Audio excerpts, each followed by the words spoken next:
سینکڑوں آیات کے اوپر بھاری ہے اپنے مضمون کے اعتبار سے. وَلَقَدْ بَعَثْنَا فِي كُلِّ أُمَّةٍ رَسُولًا، اور بے شک ہم نے ہر امت میں کوئی نہ کوئی رسول بھیجا ایک ہی بنیادی دعوت کے ساتھ، أَنِ اعْبُدُوا اللَّهَ، کہ عبادت کرو اللہ کی، بندگی اللہ کی. اللہ کو ماننا نہیں، اللہ کی ماننا، یعنی ایک سٹیپ آگے. کو ماننا تو ہے، کی ماننا. وَاجْتَنِبُوا الطَّاغُوتَ، اور دوسری پیرل میں دعوت تھی کہ اللہ کے مقابلے پہ جتنی ہستیاں ہیں مقابلے پر، ان کی نفی کرنی ہے. شیطان کے راستوں کی پیروی نہیں کرنی، طاغوت کی نفی کرنی. طاغوت طغا، طغیانی کا لفظ اردو میں بھی استعمال. سمندر میں طغیانی کب آتی ہے؟ جب وہ اپنی باؤنڈری سے باہر نکل جاتا ہے.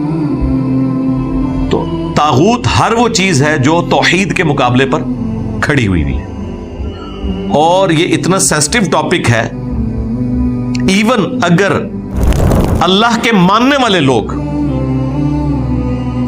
اللہ کی پسندیدہ ہستیوں کو اللہ کے مقابلے پر کھڑا کر دیں تو ان معنوں میں وہ بھی طاغوت ان کے لیے بن جائے گا، اگرچہ اللہ کے حضور وہ حزب اللہ ہوں گے.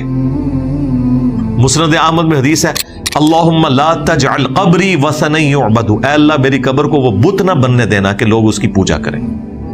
نبی کی قبر کیسے بت ہوگی؟ نبی تو اللہ کا نمائندہ ہے دنیا میں. نہیں، جب پوجا ہوگی اگرچہ نبی کی ہو رہی ہوگی وہ بت بن جائے گا. عیسیٰ ابن مریم وجیہن فی الدنیا والآخرہ ومن المقربین ہے، لیکن اللہ تعالیٰ کیا کہہ رہا ہے کہ تم نے اللہ کے سوا عیسیٰ اور ان کی ماں کو معبود مان لیا جو نہ تمہارے نقصان کے مالک ہیں نہ نفع کے، یہ تو روٹی کھانے کے محتاج تھے سورۃ المائدہ میں. اور پھر فرمایا من دون اللہ ہے یہ، حالانکہ من دون اللہ نہیں تھے. اللہ کے پیغمبر من دون اللہ کیسے ہو سکتے ہیں؟ ایک صورت میں جب لوگ انہیں اللہ کے مقابلے پہ کھڑا کرتے ہیں، اس کانٹیکسٹ میں پھر وہ من دون اللہ ہے. پھر صرف بت نہیں، پیغمبر ہوں، فرشتے ہوں، جنات ہوں، سب من دون اللہ بن جائیں گے.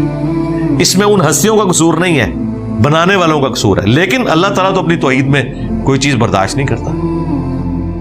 شرک کیا ہے کرسچنز نے، اور اللہ تعالیٰ فرما رہا ہے کہ اگر اللہ ارادہ کرے عیسیٰ کو، اس کی ماں کو اور جتنے زمین میں سب کو ہلاک کر دے، اللہ کا کوئی کیا بگاڑ لے گا؟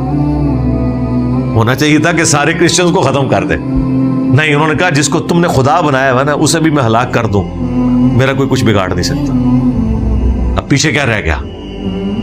توحید اسٹیبلش کرنے کے لیے وہ ہمارے استاد مولانا اسحاق صاحب بڑی اچھی بات کرتے تھے، اور یہ جملہ بھی میرا بعض لوگوں نے آؤٹ آف کانٹیکسٹ کاٹا کہ جب توحید بیان ہوگی تو گستاخی آٹومیٹکلی ہو جائے گی. کہتے ہیں، دیکھیں انجینئر صاحب کہتے ہیں کہ گستاخی، انبیاء کی گستاخی کرنے کا نام ہی توحید ہے. جسے تم گستاخی سمجھ رہے ہو وہ آٹومیٹکلی ہوگی جتنی بار توحید بیان ہوگی. مولانا اسحاق صاحب نے تو پنجابی میں بڑے پیارے جملے بولے. انہوں نے کہا پھر جدو توحید بیان کریں گے پھر تے کہاں گے کہ نبی دے پلے کوئی شے نہیں، سب اللہ کا اختیار ہے، تے آپ ہی گستاخی تے ہو جانی ہے، کیا کریے.